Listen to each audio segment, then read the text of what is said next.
We're going to ask if you have questions. So we're going to go through 4 topics. You guys saw our agenda back there. So when I'm done talking about recycling program, we're going to leave it open for quite a bit of question and answer. If you have a question, please come up here to the front and we'll do questions from the podium. And let's try not to interrupt each other, keep it civil discussion. If somebody has a comment or a question, let's let them finish and we'll answer the best we can. If you have a question for other electeds other than the commissioners, there's a few of them in the room. We have the assessor, the clerk, and the sheriff here. They seem willing to talk to you at the meeting. So try to keep your questions focused on commissioner questions. I think I covered all the ground bases here. So we'll get started with the recycling program. Many of you probably already know or seen our press release that came out in the Herald that we are ending our recycling or modifying our recycling program in Malheur County. The reason for that is mostly the cost. This last year it cost $125,000 to recycle the cardboard, plastic, and to me that's just unreasonable cost. It used to be you could generate money with recycling products and you simply can't anymore. So we'll continue recycling metal products. So if you want to bring your metal products to our main landfill site or our outlying sites, we'll be pleased to pick that up. I think the city is going to send out to all the city residents a letter in our next billing cycle, letting everybody know within city limits that they'll stop picking up recycled products inside city limits. You guys have any questions on recycling? Yes, one more. There's been questions about recycling that we're going to continue to maintain. A little bit. We're going to have at least the tin cans and aluminum, and we got metals. That's what we've decided on too with that. We still have a little bit of a market for that. So I think we've settled on, the question has come up, do we still separate the tin and aluminum and bring that in? But I think we've settled on everything goes in one bucket. It'd actually be separated. So your tin will go in the metal. Your aluminum, I'm going to actually be setting up bins for the aluminum so that it is separated because it is done differently. So you want the participants then, Richard, to separate aluminum and tin as best they can? That is correct. And then deliver them to the landfill? Landfill or the transfer sites also. We'll be having it at all sites. Okay, just so you guys know, this is Richard Jenkins, our landfill superintendent. Also in the room, we have road and bridge superintendents. We might be deferring some questions. If you want to come up and ask a question, please go ahead. Well, I can stand up. You said it's costing us $125,000 to recycle. Apparently, we don't get much back for what we do take out. So that's probably quite a change from when we started 40-some years ago. My question is, do we know what it costs? Okay, the reason we went to recycling, and I was a commissioner back then, was that it would lengthen the life of this landfill, because at that time at least, I don't know what it is like now, but at that time, there was no alternative. You either got it certified that it was a low rainfall and you could continue using it, or you could ship it out to Eastern Washington at that time, and that was a very expensive thing to do at that time. So have you looked at the cost of those alternatives? Yeah, so you're talking about the small community exempt landfill arrangement that we've been in for a number of years, since the beginning of the landfill. Hey, excuse me, what's your name? Orrin Everhart. Okay, Warren, thank you. Sorry, I didn't place it. No problem. So we are over that 20 ton per day limit already with when we were recycling. Matter of fact, we're about 24 ton roughly where we sit right now. So with DEQ, we had to go into a compliance agreement schedule with DEQ because we were outside the limits of the small community exempt landfill. So it doesn't matter at this point how much is going into the landfill, where it did before. They would like to see us go to a transfer facility within 10 years. I don't want to. And no matter, if we were the best recycling community in the country, we wouldn't be able to get under that 20 ton per day. So as it sits right now, if we can save that $125,000 a year, as you probably know, we have a landfill closure fund. And we can put more money into the landfill closure fund so we're ready for that day when it comes. Whether we're gonna put that $125,000 in landfill closure fund or pay off equipment ahead of time, with less interest, that's to be seen down the road, but we can do quite a bit more with that 125,000. And likely, they were gonna raise the rates in Spokane to ship recycling this year as well. Can you come up here? I have to come up? Can I Yes, just please. speak Yeah. loud? Yes. Oh, okay. So 2 questions. Number 1 is, I know what aluminum is, cans and stuff, but what's tin? All your food cans, Oh, okay. your pork meat can. Oh, like corn and beef. I didn't know that. Okay, thank you. And then number 2 is, when you talk about the budget of the 125,000 that you're going to be saving, and then you claim you're going to be able to use it towards the closing of the landfill in 10 years, but the landfill is not self-funded. So the funding comes out of the county's taxes, right? Or is it self-funded? No, well, I mean, I guess to everybody else, it appears to be a tax. It's a fee based. Everybody based upon what you have as a residence versus commercial versus what kind of commercial you are is what the fee comes to the landfill. Okay, so you're saying that it's completely self-funded? You're not using any of the taxing district's money? Correct. Okay, that's what I was gonna, because then I was gonna ask, how are you gonna maintain that 125 over the next 10 years? But thank you. Clarice Mechanic here in Bonners Ferry, I'm a resident here. Back when we first had the description by the county commissioners that we were gonna have a recycling program, I was at that meeting at the visitor center. And the main thing was that this was gonna extend the life, as Oren said. And I'm sure I'm not the only one that's been faithfully through the years separating out the papers, putting them here, putting the cans here, and putting all the different plastics. And they made it clear at that time we weren't going to be separating 3s and 2s and 1s like we had to do in Portland. But then I found out that when you take it up to the landfill, it goes into that shed and it's all thrown together. So my question is there any possibility that part of the reason why your market has fallen apart is because it's just all thrown together and it has to be sorted somewhere along the line after that? I mean. Yeah. There's been a couple things that have changed, and one is the fact that cardboard, one, it has to be perfect cardboard. 2, most of our cardboard was shipped out to China, and not to bring up that, but they have basically cut back a year and a half ago, 2 years ago, on the cardboard. Plastics, only 1 and 2s were actually recyclable. 3s and 4s not. So it would get separated when it goes down to the plant. They'd separate it out and everything. There's no money, in it for us to recoup now. Now, in the future, can this program change? I would say, yeah. And I think future commissioners should be open to that. If there's actually, we can break even, absolutely open to that. But at this point in time, that's where we're at. Well, another question that goes along with that. How many actual paying jobs are involved in recycling at this moment of the landfill? We just have a crew. Yeah, there's no paying jobs that are dedicated to the actual recycling. Recycling, so No. nobody So will it's lose all their just- job? Excuse me? Nobody will lose their job? No. In recycling No. mostly?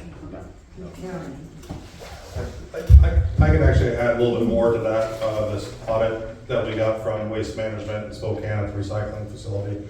So we've done a pretty good job here. Only 5.9% of our total waste that went to Spokane was unrecyclable. So as a community, we did pretty good of sorting and keeping recyclable materials in there. But, so that really wasn't the problem itself. Thanks for saying. Yes, Gerald Higgs, Bonners Ferry. I don't know if the information I have is correct, but evidently Frederickson's is investing in these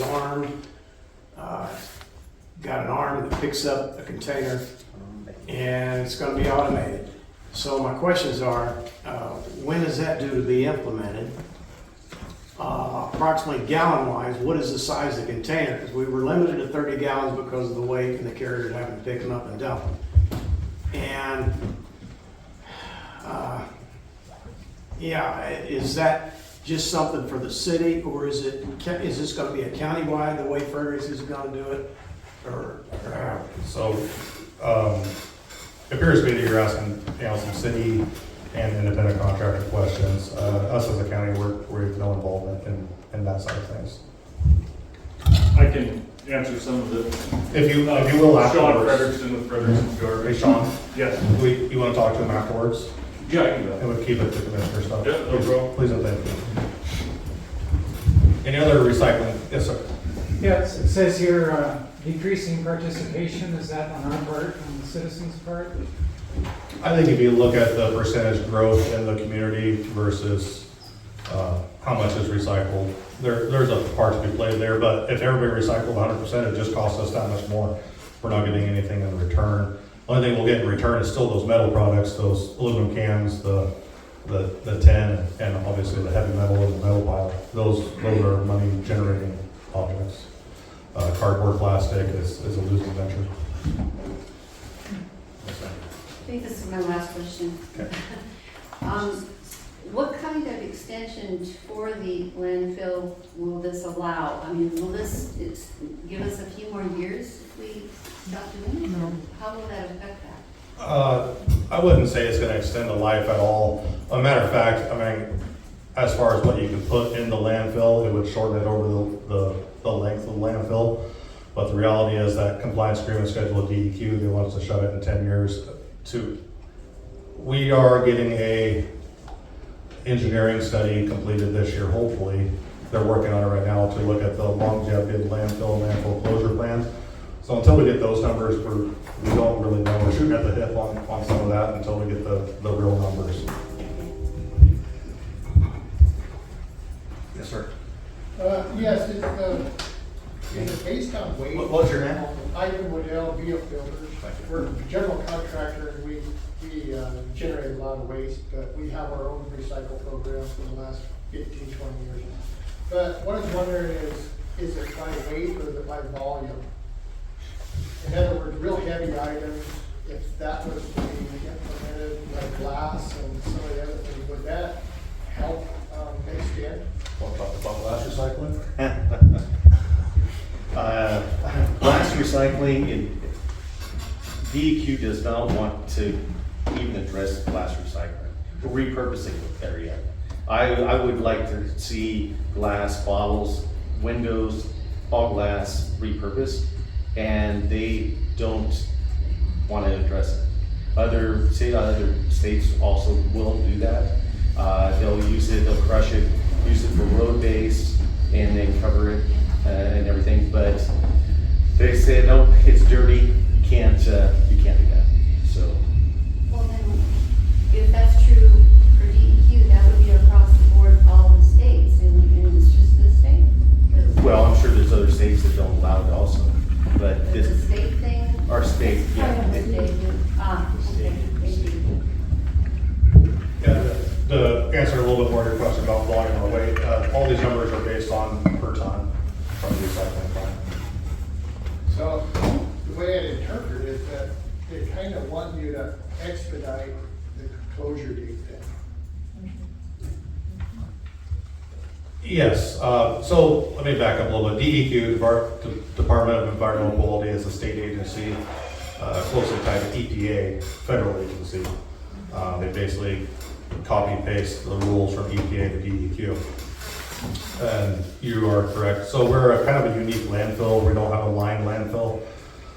And we could probably never have one here without putting a wastewater filtration system into it, and because we had too much rainfall every year, we couldn't ever go down that road, and the cost of it would be very prohibitive.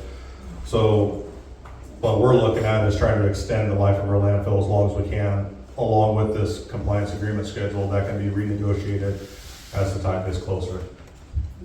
Did, That answer your question? Yeah. Okay. did you guys finish drilling your test holes? No, Okay, do you have an ETA? no. So that question, I can speak to it vaguely. DEQ required us to have water test wells up there, and DEQ is paying for those water test wells, and we'll see what the result is once they accomplish that. Yes, sir. A point of clarification to an earlier question. Are you saying that we pay no property taxes toward the landfill aspect? That's correct. As an actual tax, that's correct. So everybody with a residence paying the same amount as every other resident. It's not based upon the value of your property. So I mean, everybody's assessed a fee. And this is a fee based, it's not a tax. I know they're pretty close to the same, but there is a difference. Any other questions from your side? It's a $5 fine for the phone ring.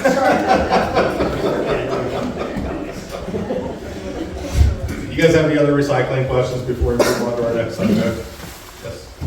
I'm Shona Crittenden from Bonnersberry here.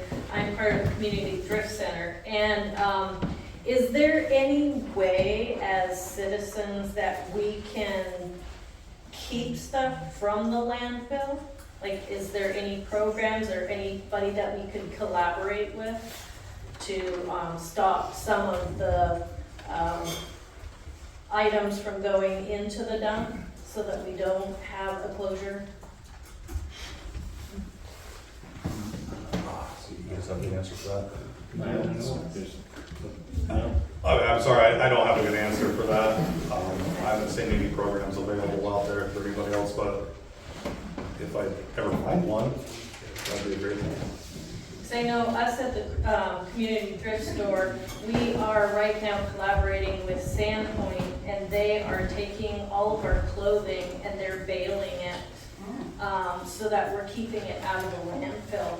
And if there's anybody with other suggestions of how we can collaborate maybe with some other company to keep that, that would be wonderful. Do you know what they're doing with it after they bail it? They bale it and they send it to a textile recycling company, and they sell it. Yeah, and they get money back for that. And I'm working on a grant to get a textile baler. I've gotten one $10,000 grant and another for $1,000. My problem is that I don't have a facility to put it in. I need 3-phase. And the things that I've looked into, it's like $30,000 for a 3-phase area. So if anybody knows of some kind of a shop that we could put it in, yeah, talk to me. I'd appreciate it. And it's a cardboard baler as well. Ben, can I just ask a real quick question on that? Is that through what is it, the Humane Society down there, or? Yes. Yes, it's We're through them. collaborating. Okay, Yes. so through them, okay. Okay, any more questions on recycling? Okay, we'll move on to our next subject.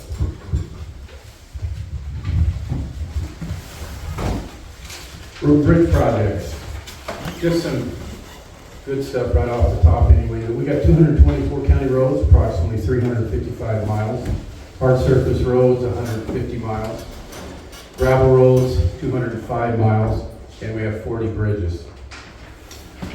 With the current administration, everybody knows there's a lot of moving targets right now. One of them that is affecting us directly right now is that SRS money, which is the Secure Rural Schools Program, which is vital to supporting Idaho counties, helping fund the schools, maintain roads, and public safety. A lot of that, the secure rural schools SRS money that the county gets, it goes to road and bridge. And that's we've lost that in this budget cycle as of today. Anyway, we're hoping that there's going to be some changes in the near future. There's lots of discussions about that some of that money might come on or it might come back. But right now, the latest thing that we know is gone. That is a substantial budget cut to us. It's about $600,000. And that does not account for what the school is going to lose also. And that's for fiscal year 25. While the county does receive grant funding for certain projects, we are required to provide local match and contributions, which can range from 0 to 50% and of total award funds. So we're still working as much of the grant potential that we can. Again, there's a lot of moving targets with that right now. Number 2, I guess, on my list, road and bridge areas of concern. We're probably, we're just starting to come out of load limits right now. I guess the best answer for that is a quote from Ben is that we're just trying to protect our infrastructure. We got a lot of roads, we got a lot of work to be getting done. If we got heavy loads hitting those roads at the wrong period, it just destroys them. So we're really trying to hope and protect our investment with road closures.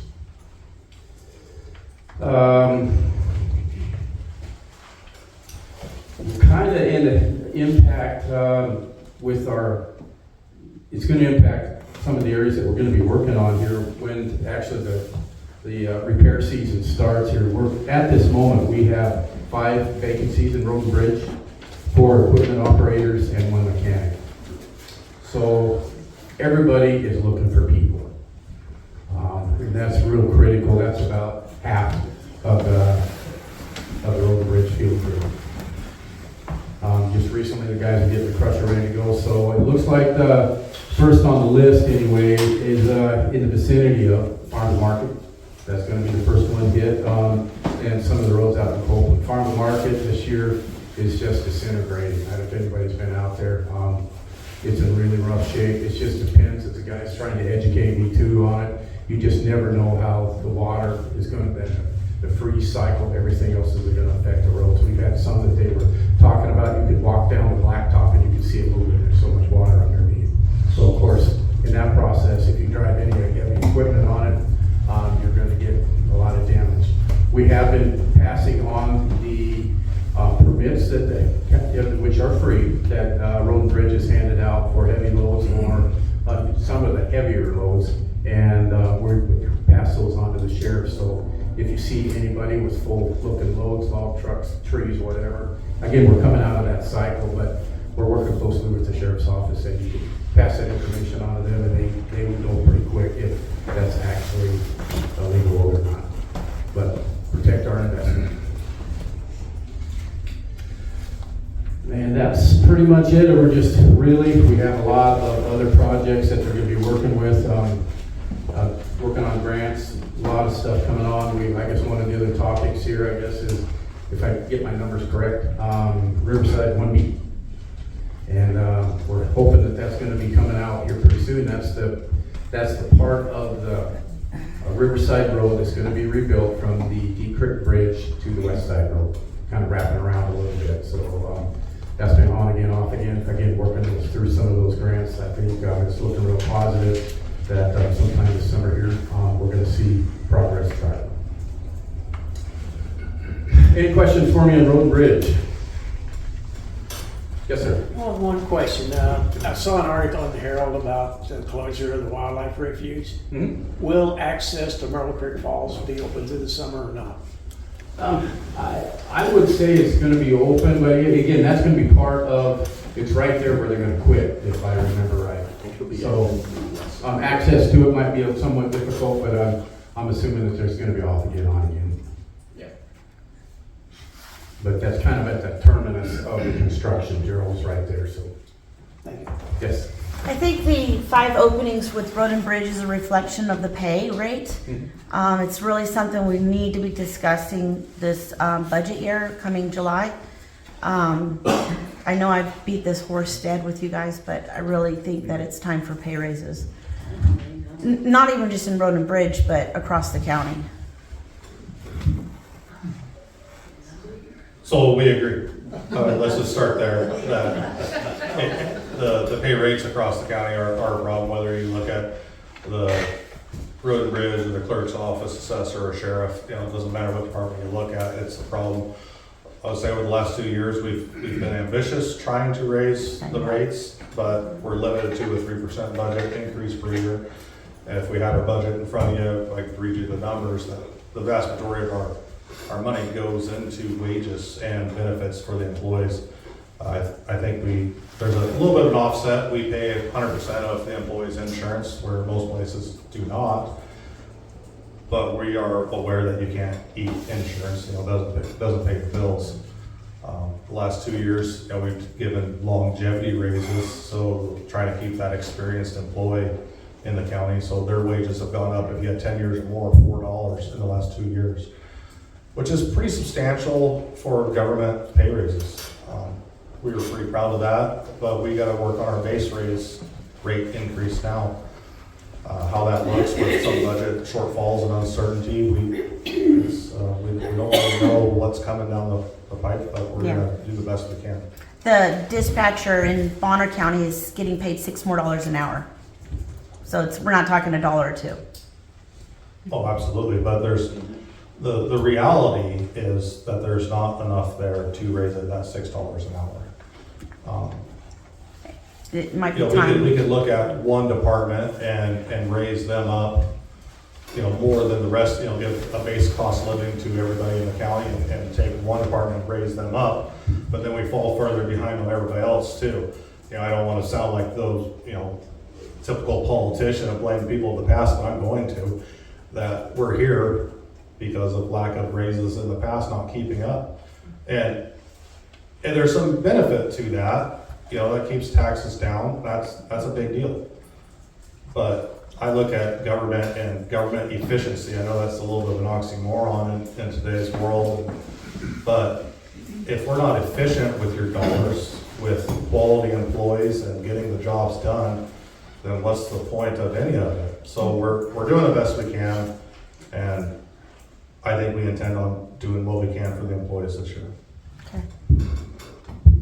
Just to give you some round numbers on those questions too, the heavy equipment operator starts at the 22-23. The mechanic starts at 23-27, but kind of an interesting topic. You know, you're talking about benefits. A single individual, those benefits run roughly about $12,000. If there is a family that comes into one of those positions of 4, that rounds out to $30,000. So the benefit package follows the individual and the family. That's a big chunk also. But again, we're trying to work hard. You can see that balance that we're trying to find and focus in on what we have to work with. Yes, sir. I'm Ned Newton with the Bonners Ferry Herald. How confident are you that the road reconstruction project will happen this summer? We're going to already be seeing road closures on Riverside with the refuge reconstruction, and so it just would obviously make a lot of sense to line those two projects up. I understand there's staff shortages and waiting on grants and those things, but just strategically it makes sense to have those things line up, so I'm curious about your confidence. They're not. 1B is going, we're good with that. 1A is still up in the air, right, guys? So unfortunately, that's as close as we could get on that one.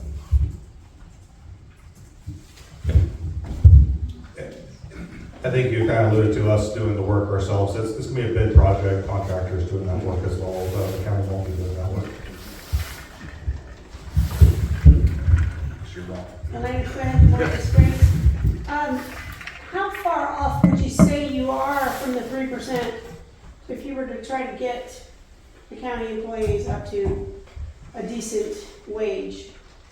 How far would you have to raise it, hypothetically?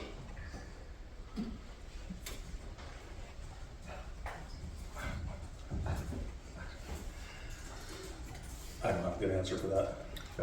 But you could take it to the vote to go past the 3%. I don't know the answer to that either. I have to look into that one. Sorry, Elena, we're gonna look at the numbers. We're sitting here, it's gonna be my first budget cycle that I'm going into.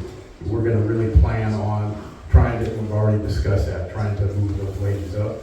And then we're gonna compare what we got coming in to see where we can balance things out. And again, we got a target a little bit that's moving around on us, so it's gonna be somewhat difficult to nail that down. But today, as we get further into the fall, things might level out a little bit. Speak up just a little more. That question is a little more complicated than it seems. So if you assume that the 3% goes solely to wages, you'd be mistaken. No. So to equate that out, what percentage of the 3% goes to wages, that'd be the answer. I think if you look at the last 2 years and $1 for the beginning wages and $2 for the longevity raise, we're probably across the board $6 or more behind other municipalities, and that would still keep us behind private sector, which I think it ought to be, frankly. Private sector should drive wage increases, not government. I think it would be triple, to give you a number. So 9%. Don't take that to the bank.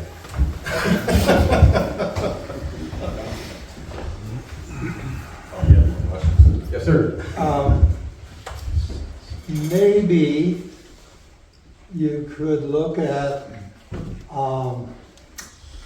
giving up a position or 2 or 3 in certain departments and giving that money in effect into a raise. That would help maybe fill the other positions as well, but it also would you be using, you still would be within your 3% restriction.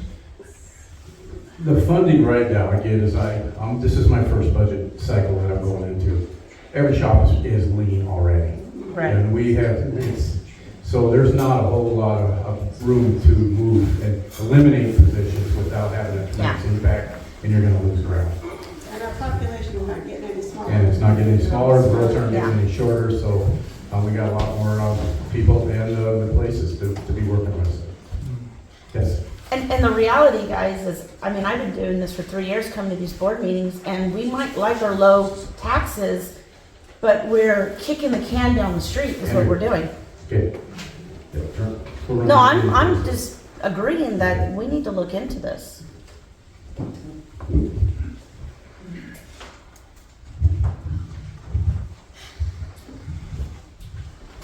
Any more questions for Road Bridge before we move on? All right, so our next topic is the new courthouse. And as you guys came in, I hope you grabbed that drawing of the idea for a new courthouse. Most of you guys probably know we purchased the old Safeway building across from the courthouse. And the first thought when we purchased it, we were hoping that we could move most of the office space over there. The reality is we'll be able to put quite a bit of the office space in there, but not all of it. We'll have to utilize much of the current courthouse that we have. A lot of the driving reason for that was ADA compliance. You guys know if you go up to the courtrooms, there's 3 flights of stairs to go up no matter where you go in the courthouse, other than the back door to the bottom floor is the only place that you can get in without stairs. So our view that this move was needed for both space and ADA compliance. So if you look at that drawing there, we have the prosecutor's office, the 2 courtrooms, and a clerk's office over there. We had some other preliminary drawings that we crammed pretty much everything in there, and we'd actually be losing space going backwards, and that's not the way forward for our county. We have to build for the future. I think one of the things that, if you look around our county, we don't look to the future for future growth and making things better. We build for what we need right now. And so this plan, I think, is the best for the future of the courtrooms and the courthouse. There's been a lot of different discussion. I've heard that we were gonna abandon the old courthouse. That's not true. We're gonna have to utilize that for several offices. The courthouse that we're in right now has its, share of difficulties. It's an old building that it creaks and groans, and it's showing its age. But we have to maintain it and keep moving forward and hopefully upgrade with part of it. Do you guys have any questions about the Safely courthouse bill idea? Well, let me, I guess I didn't finish here. I'm sorry. We're hoping to go to bid in July. We met with our architect yesterday, and looks likely to go out to bid in July. We don't know any numbers until we get bids back. There's a few estimates being floated out there, but with, as you guys know, the global markets and everything that's happening right now, everything's due to change up or down, better or worse. We don't. So until we get those numbers back, I know from you. Yes, ma'am. For those of us who didn't get the schematic you're talking about, is there a way you could just describe it, what's going to happen there? Will it be a total new building, or will you be using the main structure, or we add on another another floor? What's going to happen? Sure. So it's going to stay, that structure that's there is going to stay. The bones of it are good. The roof is in far better shape than most people think it is. There's one leak in there from where there was an air conditioning unit, and that'll be fixed. And it's concrete, brick walls. There's not much to go bad about it. 2 courtrooms in the middle, a small courtroom and a large courtroom, pretty similar to what we have upstairs in the courthouse now. Some expansion on the small courtroom side. In the back, there'll be holding cells in the back for prisoners when they come in, so we're not parading them right through everybody. There'll be a sally port built on the back, so when they bring them from the jail, you could drive right up inside the building, release prisoners into the court system.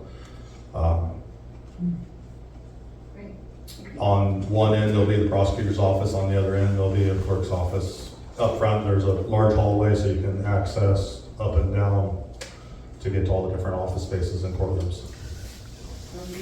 I think there's probably some of those schematics in the back. If you want to grab one on the way out, take a look at it.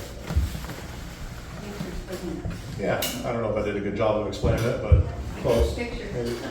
You guys looking at it, does that sound pretty accurate what you're seeing on a piece of paper? All right. Any questions? Yeah, yes, sir. Yeah, is this project funded based on the estimates that you've done? Well, I wouldn't say that we have any good estimates right now.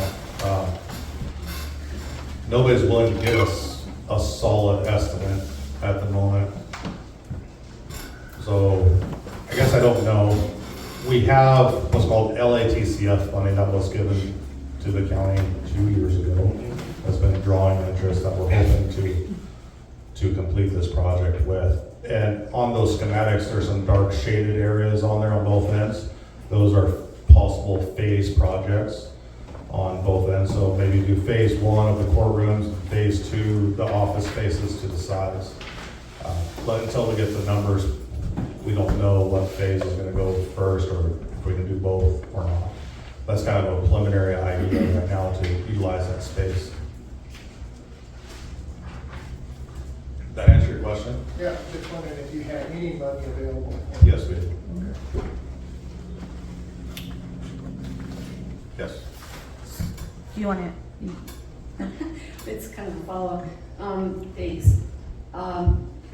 Is there a, never mind. You want me to ask first? Yeah, Okay. mine, this is just on. I didn't hear the part. How many courtrooms is it going to be? 2 courtrooms. So still a total of 2. Okay, Yes. so we're not upgrading. Okay, that's good. Well, it is an upgrade. But- The small courtroom upstairs at the courthouse is smaller than most people's living rooms. So you can't get anybody in there. So it will be an upgrade. It'll have a jury box in the small courtroom. But we're not looking at more hearings No. per se. Okay. And then there was a guy that came this week. We talked about that. What was the outcome of that, or what was he? The guy that was talking about leasing.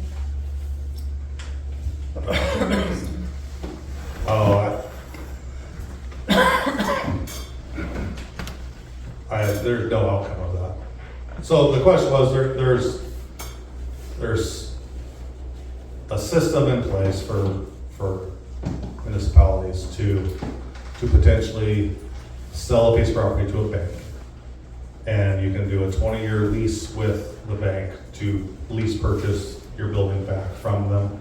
And they front all the money to do the upgrades to a building. It's a system that other counties and cities have used, and I don't know, we just heard a discussion on it, just an idea.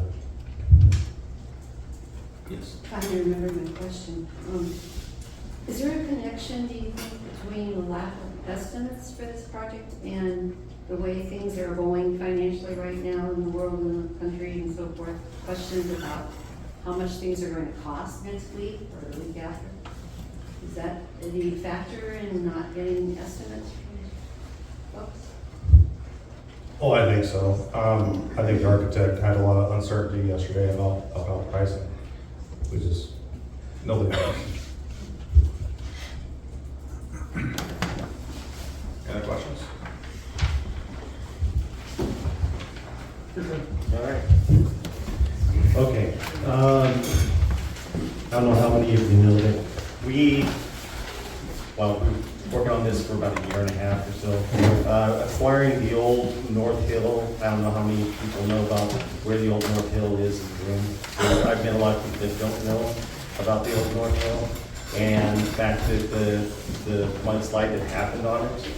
But we have the ITD quick that over to the county and looking at putting in a trail system in the bowl and making walking paths in there with an MOU with 90 trails. So it's a great space to be utilized close to town.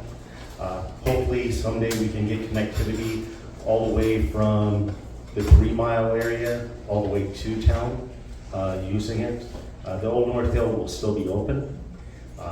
They are looking at possibly 1.5 miles of trails that can be put in there.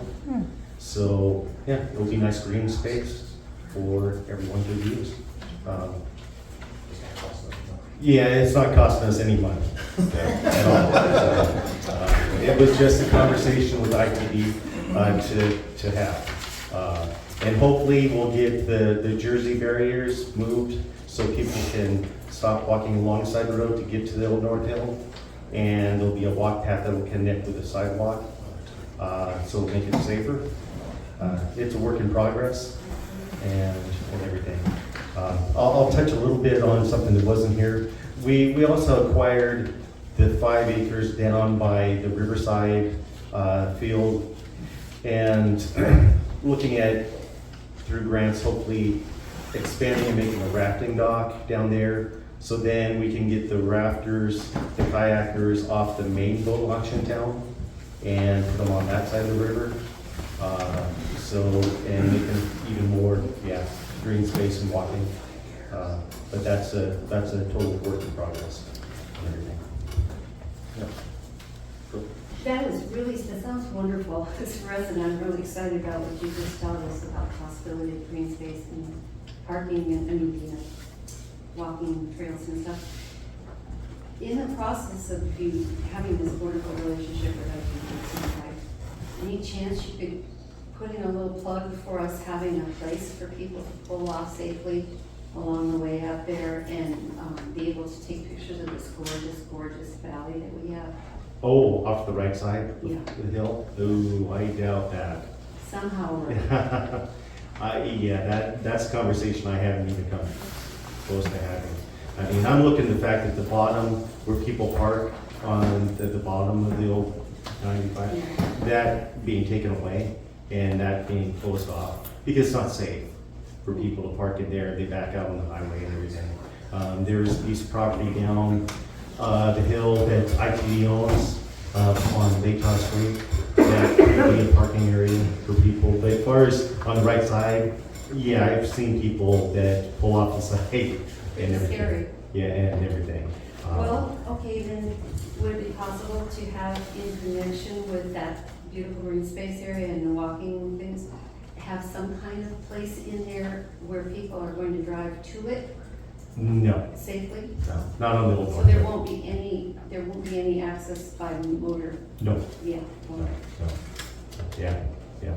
It's a shame because we've got this gorgeous, gorgeous scenery out there. Just have to get out and walk up there with your camera.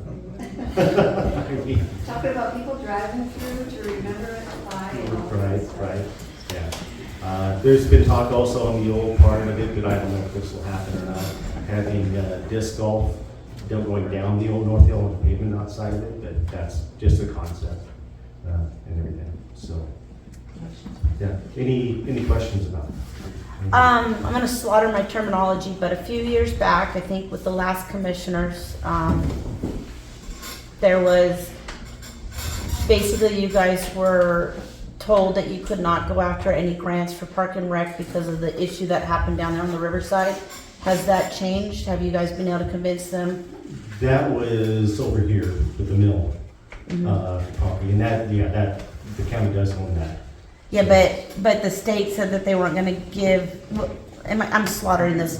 Ben and I have had this conversation. I haven't heard anything. Yeah, it's fixed. So- It's fixed, okay. We can go after grants 2 now. years ago. Okay, thank you.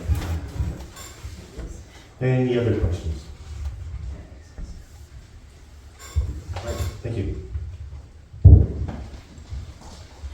Okay, so I think we have time to take a few questions on other subjects. Like I said earlier, there's some things that, we can't talk about if it's, say a future planning and zoning issue or anything like that. We can't speak to those. If you have questions for other electeds, that I will direct you to talk to them afterwards, but we have time for just open question and answer, if you have any. Yes, sir. Speaking with the sheriff earlier, didn't bring the subject up to him though, but I wish the Idaho Association of Counties and the Idaho Association of Sheriffs would get together and push for severe increases on the fee and fine schedule for infractions on the roads. We need to put a hurt on these people. I mean, it's ridiculous when you get a speeding ticket and your chances of getting caught, you know what they are. And it's no more than a tank of gas. Put a hurt on these people in the wallet, and maybe they'll start paying attention, because there's other states that have done this and have had that very result, where you go out and you get a speeding ticket, it's $250 to start with. And in those particular states, they saw a downturn in things. And frankly, over the last 30 years, I'm tired of losing people that I know on the goat trail.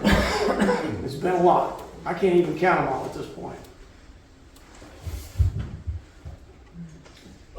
I agree with the tragedy on Rex or on 95 there. Did you have a question there? No, I just wish you, through your associations, bring the subject up and discuss it. Because I think we're not really gonna get people's attention until we get in our wallet. Yeah, I think that'd be something the Sheriff's Association would probably be better suited at, right? Just so you guys know, like Idaho Association of Counties, we're on the commissioner side. They take 5 resolutions. Every county, every commissioner, every clerk, every sheriff, whatever, can put a resolution in and try to pass it amongst the body. And I think it's 5, correct me if I'm wrong, you two that know a lot. 5 resolutions. 5 resolutions that they try to accomplish in Boise for a law change. So it's a competitive process amongst all the counties to try to get something pushed through ISD. We only have so much bandwidth to try to carry And everything. that's just 1 year period? It's in a 1 year period? Yes, every legislative session in Boise. As a whole, each affiliate can push their own or carry their own, but as Sure. a whole. Sure. But yeah, I think that's something you direct with Travis.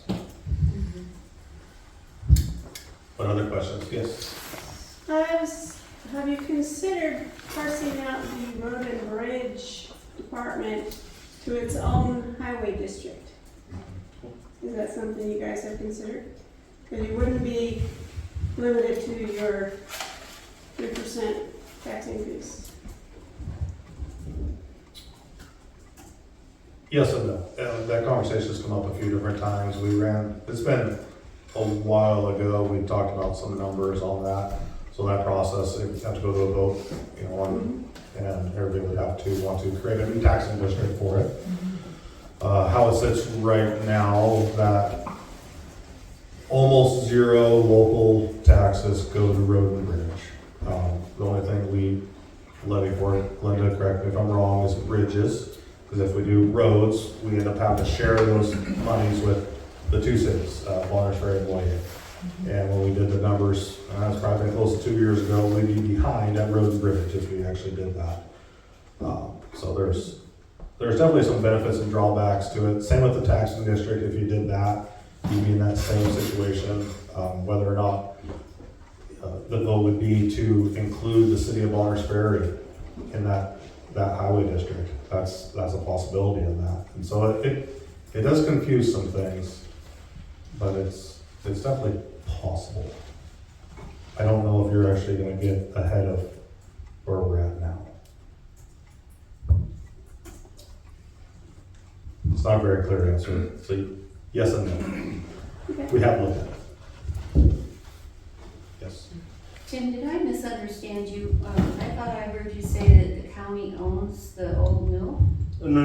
No. We bought the 5 acres that all the stuff from the mudslide, when it came down, they put that on the Lely's property that he owned by the house down there by Riverside. Oh, okay. Yeah, we have that, and now that's just added on to that part. So, yeah. Nothing to do with the old mill? Yep. Good point. Okay.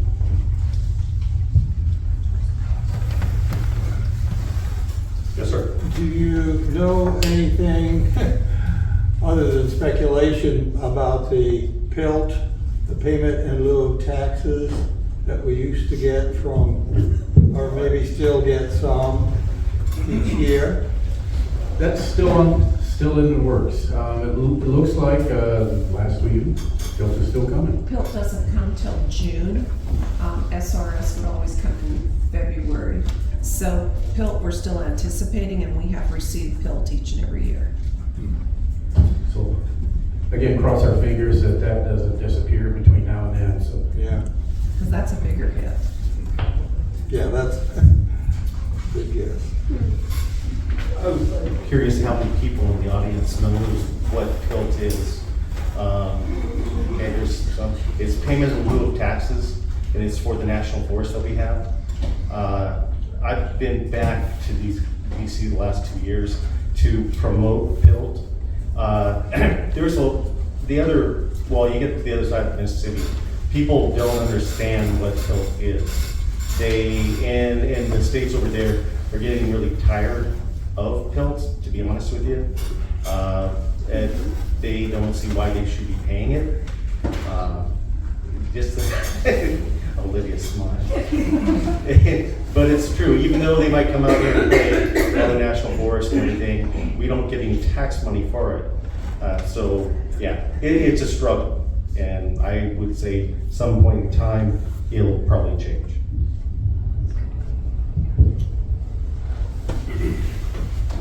What other questions do you have? All right. Well, I think, I guess we'll wrap up this meeting. If you guys have any questions for the other electeds that are here, I think they're gonna stick around for a few minutes, maybe, and chat with you if you have a question. I think we'll filter through the room and glad hand around if you have any other questions. Thanks for coming. We appreciate you guys coming.